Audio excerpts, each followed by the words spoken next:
All right, let's turn our attention to somatoform disorders.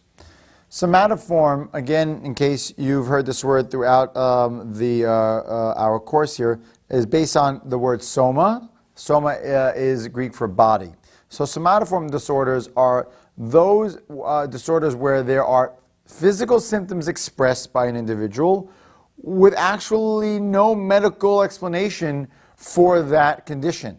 So this can be a person who complains of pains in their bodies and goes to the doctor often, and yet there's actually no physical neurological issue, or a person says that they lose feeling in parts of their body, their hands, or they can't see, and there's no neurological basis for the blindness or for the paralysis in the hand.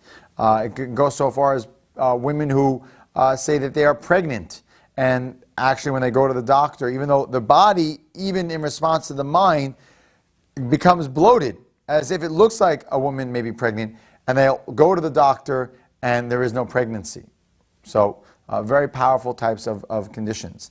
Hypochondriasis is kind of a subtype here, where there's a preoccupation with bodily symptoms.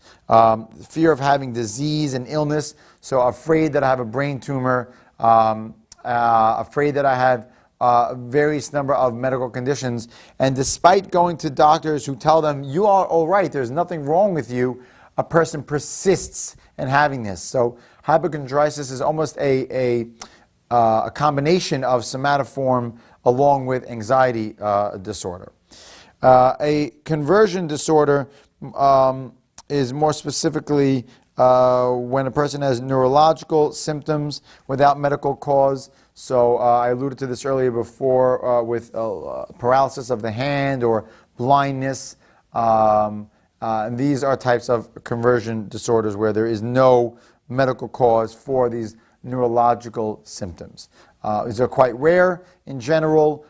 Treatments for these disorders are not very strong. We don't have great treatment protocols for these particular conditions.